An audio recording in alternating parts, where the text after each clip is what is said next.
All right. Welcome to another edition of M.A.N.D.O. We are talking season 2, episode 2, The Passenger. I am Brian Vandenberg again, joined by Willie Clark. Willie, how are you? Good. It's a good day all around. Yeah, it certainly is. Um, Willie, before we get into The Passenger, I did just want to note that this episode was directed by Peyton Reed, who, if you're unfamiliar, directed both Ant-Man films for the Marvel Universe and is likely the reason why at one point in the episode there was a Sabak playing Ant by the name of Dr. Mandible. So I just thought that was a fun call out before we dive right in. Interesting. Um, I liked that ant actually. yeah, It was very like like it was old school like 70s Star Wars. I'm wondering if it was the same Ant they use in Ant-Man and the Wasp, like the drum set playing Ant. I Uh, wonder if it was the same like that'd be maquette Sam Winston type of whatever it is. Yeah. pretty cool. Yeah. He's just got it laying around in his house for Well, I mean, Disney Marvel, like it's probably just somewhere on the lot. So they probably just ran over and grabbed it, but who knows? They might have created it for this. Why don't you tell me your favorite thing about episode 2, The Passenger? yeah. My favorite thing in this is kind of like one of those weird negative things, but it was something that was an interesting portrayal, and so I really Okay. liked that the rebels who are now kind of coming into power aren't shown as like completely good guys. Like they're shown as this force that could be running anti what the Mandalorian's main goals are. And anything that I can think of, we've never really seen the rebellion in anything but like a perfect light. So I liked that it was like, okay, just because these guys are taking over doesn't mean they're gonna have the exact same goals as Mando does. I thought that was pretty cool. Yeah, I was a little concerned about that when, spoilers, they show up at the end and save him. And then he was like, "Oh, are we all going to work together?" And they were like, "No." And they just left. So, I really like that. And my favorite part of the episode actually was around that same scene. And I exclaimed out, like, I was just so excited by this. Mando, in order to try to keep his cover, says, "May the force be with you." And after a beat, one of the X-Wing pilots goes, "And also with you," which is like a long-running fan joke that would be the call and response to "May the force be with you," but to actually have it in like a piece of Star Wars entertainment was phenomenal. It's canon now. It's canon now. Like that is the response to "May the force be with you," and that is wonderful. I figured when so you had texted me before I'd watched it and you said there was one little thing that you really liked, and when that happened I was like, oh, I bet that was it. That was 100% it. What did anything surprise you about this episode? Yeah, and so this was an interesting surprise, but it actually got me when little frog lady like used the droid to wake up the Mando. Like that was actually like shocking. Like for a second. And like I mean it was almost like a jump scare. In the Mm-hmm. middle of everything else. So that as Mm-hmm. soon as I was thinking of surprising, that was the first thing that came into my mind right there. Yeah, that was really good. I liked how they made use of that droid, which I think was from the prison breakout episode in the Mm. previous season. And that was cool that uh, I liked Frog Lady. That's how she was titled in the show, which Wait, again is like oh, that was her actually. Oh, yeah, no, yeah, probably. Frog Lady. Yeah, which again I think is a nod to old Star Wars when it was like Snaggletooth and stuff like that. They were just like making shit up. Yeah. Um, I did like Frog Lady. I liked that, and bringing that droid back was good. Like anything that is connecting to other episodes, I appreciated in this one. I think the thing that surprised me the most in this episode, and maybe this is just my own problem with like how Star Wars tends to be so incestuous, is like a more pejorative word than I'm saying it. I don't mean it in such a bad way. No, But yeah. anyways, when they landed on the ice planet, my initial thought is, oh, this is Hoth, and he's gonna fight a Wampa. Yeah. And then when it wasn't that, I was like, oh, that's surprising in a good way that he's not just going to fight a Wampa, especially when they're in the cave and there was like eggs around. I'm like, oh my God, like they're going to fight. Are they going to fight a one-armed Wampa? Is this going to be the same? Like, Oh I my, was really waiting for that, that would have been so bad. And it would, right? like, I am kind of surprised that's not what they did. Exactly. And that's why I was like, I appreciated the surprise of being wrong.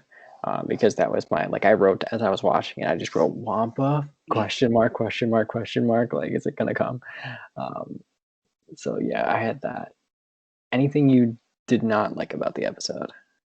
Yeah, the I think my main gripe with it was, kind of we talked about this last week. It was still very much in the format of Mando talks to someone else. The setup's really quick, and like they were almost just like it was almost a non-playable character giving him the quest line. Except it felt way more rushed than even last week. So it's just like, oh, you're trying to find a Mandalorian, and this ant guy knows someone who knows someone else whose frog lady is about to die. So you have to take her here, and Mando's just like, okay, cool, let's do that. And it's just like, well, I get you have to set stuff up, but the setup was kind of weak on getting from point A to point B. Yeah.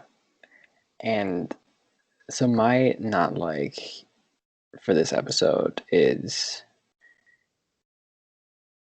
kind of just the episode as a whole. Like that's a cop out answer, but I specifically didn't like the fact that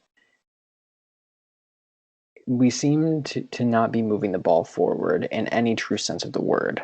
Like we are, if there was more of a setup of, hey, you need to get this lady here. And then once you do, like, here's a very clear goal that you're going to receive. Like, there just might be a Mandalorian at this place once you get there. And it wasn't like, so like, there are some movies and shows that do this thing where you have to get this person here, and at the end, you get this thing that you really want. Yeah. And I think they kind of tried to do that, but it was basically like there might be. It's kind of like another episode of there might be a Mandalorian there. We don't really know, and I don't know if they're setting up the fact that I don't know if Horatio Sands, like his blue character from the pilot of the first season, is going to be like the Frog Lady's husband. I don't Mm, know. He was kind of an amphibious character. He obviously wasn't a frog person, but I know that he's in this season, like he's been in some of the marketing, and I wonder if this is a setup to that, because that would be interesting if he drops this frog lady off, and like the Horatio Sand is someone that he like completed a bounty on in the first season. So I don't know if they're doing that, but yeah, I just didn't think they moved the ball forward enough, and some of the criticisms I saw of this episode were calling it filler. And I don't think that's necessarily fair yet because I think you can only determine filler once you've seen the full season because you don't know what's going to be important yet or not. And I didn't like a lot of things about this episode, but I ultimately I was just left like, okay, it's another monster of the week. It's another, like you said, fetch quest, side quest type thing of like move from point A to point B, but we don't really I didn't feel like there was enough Mando development. I don't know if like what we're trying to do with the child eating the eggs, like, because it's that just seemed very weird to me. By the way, like the frog lady is trying to protect these eggs, and the child just keeps eating them and is played for a laugh. And I'm like, I'm not sure how we're supposed to feel about that. it is. I mean, it's definitely. I think, and I mean, yeah, we'll have to see when the season at a whole, is all laid out in front of us. But I could definitely see for me this episode being the turning point between giving up on the show, having it being like all connected and not just a bunch of random adventures. Because I think once I got disappointed with the setup and just sat back and enjoyed them running around shooting things and Baby Yoda being cute, I was like, okay, like this is Yeah, everything else is still really well done. It's still enjoyable. It's just not. I mean, you're completely right. Like there wasn't even a ball. There was no ball for them to. exactly. And uh, yeah, and you can't. I think the problem is the show can't do that every single week. And I don't even know like if it can do it 2 or 3 weeks in a row when it's already done it so many episodes in a row. Exactly. That's the problem. I think they've used their fair share of those amounts because now we're into season two, which is typically it's just like season three is usually like the getting to the peak of TV shows. Yep. But like season two is your arc upwards, and season one is usually how shows find their footing. That's not the case for every single show, but you can give that to the Mandalorian the first season. Like they're finding their footing, they're figuring out what works, what doesn't. And season two, so far the first two episodes, production value has been great. I think Pedro Pascal's voice work has been phenomenal. I think they've really found out the relationship with the child is the main thing, but the overarching story, I think they really need to dive into it. And I'm hoping that episode three is like, okay, we gave you two like kind of smaller stories, and now like let's get into it. But I think you're right. If it doesn't, then I'm like, all right, I just kind of have to accept that this is what the show is. Yeah, and I mean, I think the thing too is that, and I think you'll agree with this, is that these two episodes could have been season one episodes. Yes. There's not anything necessarily that designates it as different from season one. And then yeah, I mean, I think the one thing that does worry me, as we head into the rest of the season, is that I'm afraid that since season one was so well received, that they're afraid to do anything else. Yeah. That they're like, okay, people really liked this when we just made it like Monster of the Week, like Quest of the Week, so we're just going to do that again, which isn't necessarily a bad thing, but the show could be so much more than that. Yes, I totally agree. And I'm hoping that they figure that out and that they have a plan. I really do trust them. And I think that's why I'm willing to give them a ton of latitude, is I really do trust Filoni and Favreau. Favreau wrote this episode, I believe, also. So, like, I really do think that they know what they're doing. And let's transition back into stuff we liked. Why don't you talk about some of the things that you liked about this episode? Yeah. I mean, I think, and it's funny because you mentioned one of them already for me. This episode really, so it's nice watching it in 4K and watching it in HDR on my TV, and this I think was when it really hit me. I was like this is a movie. Like this could be a movie. Like the production levels of this are insane, and the fact that it's a weekly TV show that is, I mean, you pay for Disney Plus, but I mean, it's no different than any other TV, really. Yeah. But just like that, the level is so up there, and just like the laser fights in the cavern with the spiders running around, like the blaster aura was really good. Yeah. So like this was a really good showpiece for the technology of the show, and just the look of the show. I completely agree, and I'm just going to give you a few of my favorite things. But one of them, building off of that, is there's a shot of the X-wings kind of like flying through the clouds, and they come up, and there's like a sun, and it's like a gorgeous, quick shot of the two X-wings in front of the sun, and I'm like, that literally is on par with that J.J. Abrams shot of the X-wing skimming over the water in Force Awakens. I'm like, that was beautiful. So I really loved that. I loved the M.A.N.D.O basically sending the Razor Crest into free fall when he was in the cloud cover. Like he just shut the engines down. I'm like, that's a cool maneuver. I like seeing more of his piloting abilities. Mm-hmm. So like I'd like seeing more of M.A.N.D.O's skills. So I was into that. I liked the fact that I don't know if you saw this, but the ice spiders were almost like directly taken from Ralph McQuarrie's drawings. So the ice spiders have been in Rebels.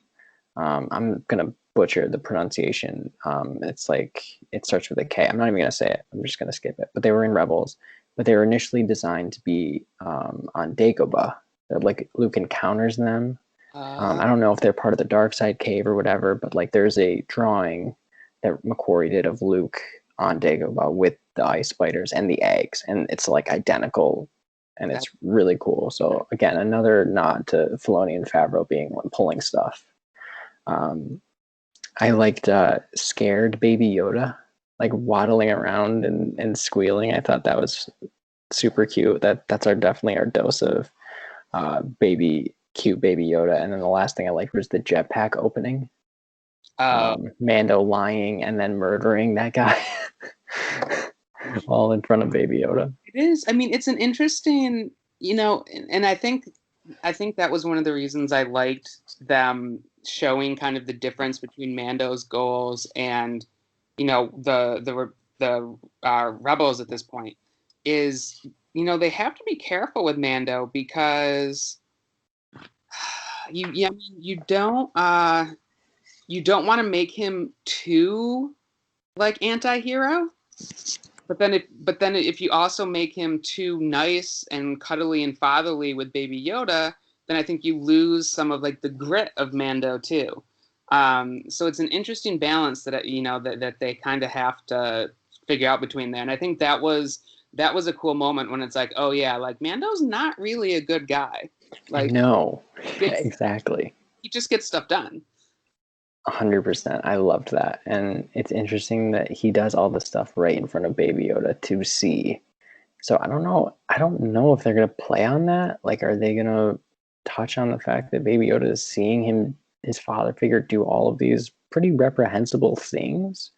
Or if right now they're just like, well, he's there and he kind of has to be. But Well, it's interesting because they mentioned that in the first episode when they're like, oh, like this isn't a place to bring a baby. Like, so that could be something they're working on building towards. Like I don't know, this kid gets messed up because he spent so much time with Mando.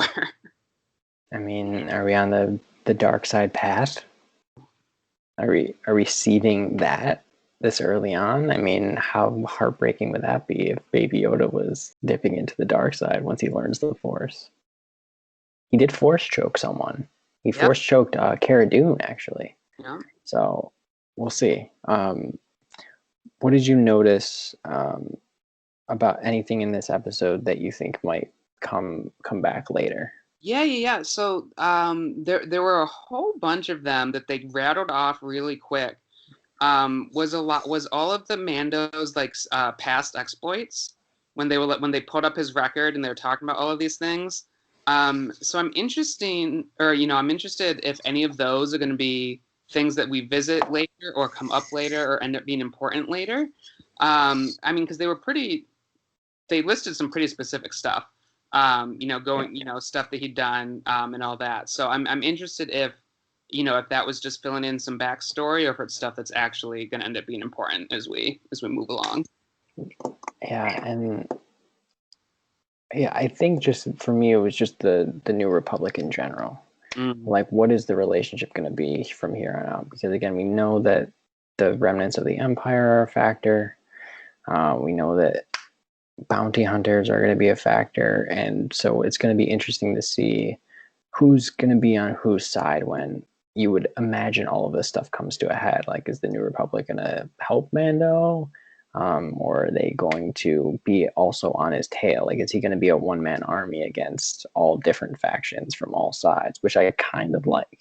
And it would be, it would be really interesting. We talked about this last week about him running into the Jedi and stuff like that. And we both assume we'll see Ahsoka this season, but it would be really interesting if him and Ahsoka were working against each other. I would love that. I would truly love that. Just because I think that would be. I think having Mando wear the mask always and you can't get a ton of personality. I think he needs a antagonist. That's why I want Boba to be an antagonist, and that's why I want Moff Gideon to be in the show more. I think you need Mando to actually come against something that he can't defeat. Because like even when he was fighting the giant spider, I'm like, well, he'll figure this out.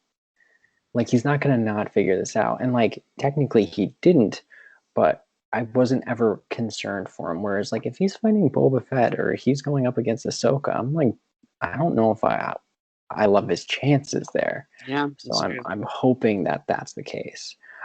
Overall, what was your thoughts on this episode? I really liked it. I think it's one of those episodes that isolated I really enjoyed, but that if we get a whole season of episodes like this, then I think I'd like it less. It definitely wasn't like it was an enjoyable ride. It wasn't particularly memorable, I don't think, in the run of the show. But I did think it was a good episode still. Yeah. I think I'm out on this episode and not like all the way. I just think I'm being impatient, and I really enjoyed the first episode. I think they did a lot of things that I thought were interesting. I think having the Tuscan Raiders Yeah. give a bit of a more personality, and then also having, despite the casting of him, I think having Cobb Vanth as a character was interesting to have someone for Mando to talk to, and I just didn't get a ton of that because again, the Frog Lady doesn't talk until that one scene. Baby Yoda doesn't talk. So aside from the New Republic X-wing pilots, it was basically just Mando talking to himself, and it's like okay. So overall, I just didn't love it, but I'm hoping that I'm wrong. It'll be interesting to see, what they do end up doing, because on its own, I could see them just doing a whole bunch of episodes like this, and then it's like, well, you didn't take anything anywhere. Yeah. And then I think that it's tough when, it's not a particularly long season, of television, compared to a lot of other shows. So yeah, it'll be interesting what they do from here on out. And I want to say that's a great point, actually, because I want to say that the picking the number of episodes isn't arbitrary. And like that there's a point, like, hey, we need 9 or we need 10 to tell this story, and we need like this episode becomes integral to the overall season arc. I want to think that because it's Disney Plus and they're making it. I don't want it to think that Disney's like, hey, this show is going to start right after Halloween and it's going to run from Halloween to Christmas because we want to continue owning that stretch of marketing because we want to flood the stores with Mandalorian merch for Christmas. It's interesting too. I think, there was a lot more discussion last year about The Mandalorian being weekly, as opposed to throwing it all up at once. And I do think weekly shows allow a show to be in the conversation longer. And it's interesting that, like, right now, like, these 2 episodes could, you could have binged them back to back. It could have just been, they could have released them together. There was no big developments. And I do, like, that is a worry of mine. I could see us at the end of the season being like, oh yeah, that episode didn't matter at all. I'm hoping I'm wrong, and that it does play a role. You're like, oh, well, the Frog Lady episode was important for this and this and this, and you're like, oh, I get it now. I'm hoping that's the case. One last thing before we go, the trailer for the Lego Star Wars Holiday Special dropped this week, which featured not one but 2 appearances of my favorite Star Wars character, Max Rebo, and I am praying for Max Rebo in The Mandalorian. So I'm just gonna keep a tally of every episode that he's not in it. And Max Rebo is not in this episode, and we will revisit this every time we talk. We spent time on Tatooine, so we did. He's got to be somewhere. I just want him to show up once on some planet in some bar playing his Red Ball organ, and let's go. All right, Willie, thank you so much for joining me again. We will be back with episode 3 next week, and may the Force be with you. And also with you. Crushed it. Yeah, nice. Oh yeah, I knew that. Like, as soon as that happened, I was like, yeah, because